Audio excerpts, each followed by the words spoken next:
Hello and welcome back to Dees TV. I'm joined today by Chairman, we do a lot of these, don't we? We do, yeah. Chairman John Gilbert, welcome back. It's been a little while, it's been a hot minute. Yeah, it's good to catch up though, Dickie, to be fair. I was going back through the channel and the last time we met was just at the end of lockdown and we were discussing where the club was at and how things were financially. So let's pick up what sort of happened over the last couple of years and how the club's looking and feeling now. It's interesting, we've come out of lockdown, I think we've come out of lockdown well in some ways and challenged in others. Financially, lockdown didn't hurt us as much as we thought it might well have done.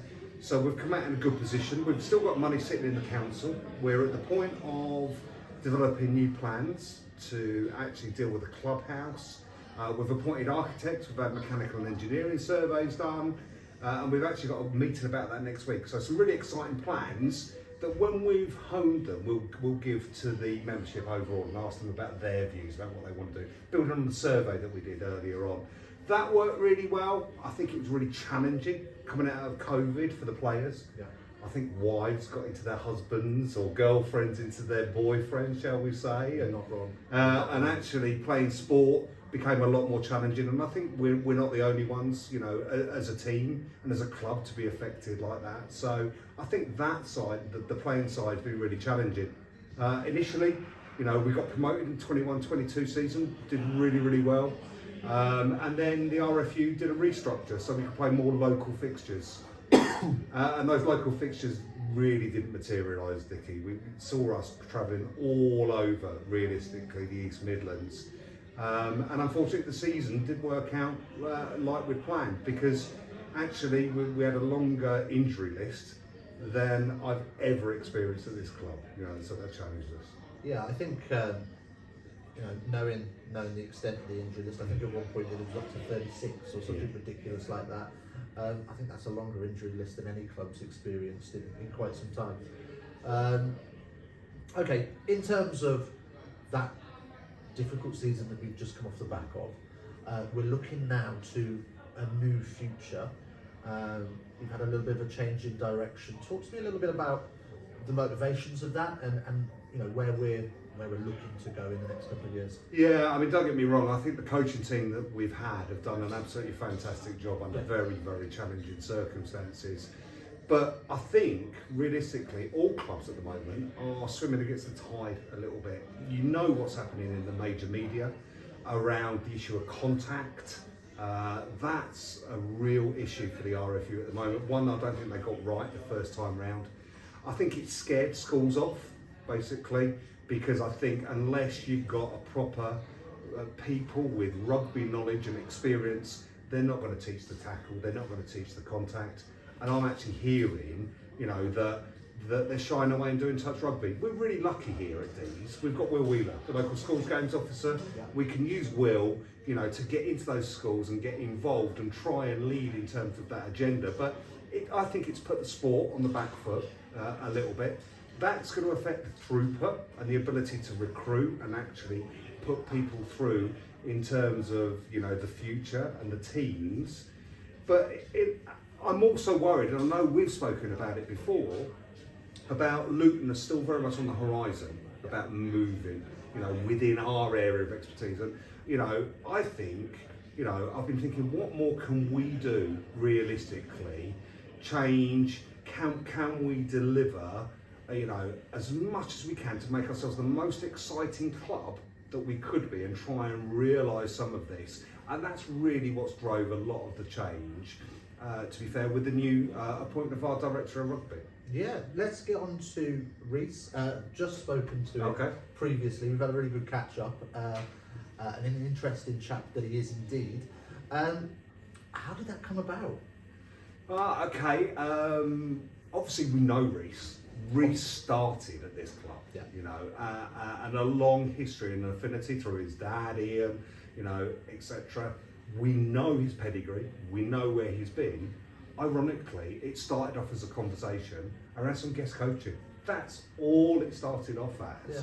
And I think Reese is on a bit of a journey himself in terms of what he wants to do, in terms of developing. I think we'd be very, very lucky, you know, to secure his services.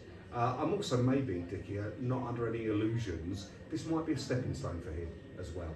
He wants to become more involved in terms of that managerial side. He's still a young man, you know, very much so.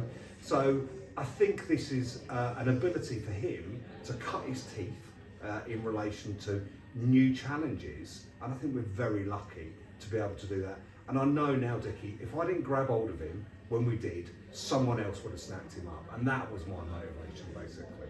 100%. Perfect. Okay. So we've got a bright future in Rees for the next couple of years, but on the club as a whole, we're still establishing ourselves within the community, this new community that's building around us. How's that going, and how's things looking now? Yeah, not bad. I mean, obviously we've got Bidwell West and Linmere. There are communities that are establishing, you know, themselves. There's still a lot more in terms of what needs to be done. The development work that I'd spoke about will soon be tapping into that, because when we agree the plans, then basically we'll be going to the council, seeking planning consents as well around that. I had a really good meeting with the local college on Monday, because I talked about the work that Will Wheeler was doing. Well, Will got some of the college students down here to support the primary schools and the rugby tournaments that they've had. I had a really good meeting with a guy called Bill Frankakis on Monday, and they're very much keen to do more around supporting us with catering, maybe around media, so you might get some other people to work with in relation to... I need to take my job. Yeah, creativity and all that sort of stuff. People to shadow around physio, a lot of other opportunities for the club, but I think, you know, we need to try and reach out and engage with them more. I've actually just applied for a grant through the RFU around volunteering, around an enhanced media strategy with the local community. We'll wait and see how that goes on, because only 100 clubs can be successful. But as you know, everyone gets their news in different ways. So it's about trying to look at different ways we can reach out, try and embrace them. We're going to have a community day, 24th and 25th of June. We're going to try something different around that, where we're bringing in an English battle reenactment using Simon George and some of the skills around that. He's trying to get everything he can that's added value, shall we say, like Absolutely. Cannons and horses. He's ever so excited about the cannons. Yeah, he must be excited about the cannons, because they go bang very loudly. So, but what we're trying to do is find a different offering that can bring some additional revenue into the club. You know, not putting our kitchen under pressure, but bringing in 8 or 9 different offerings for food across the board, drawing in the community. There's no doubt the council love what we're doing, and it's really trying to look at it and what we do across the board, really, to make the most of it. Fantastic.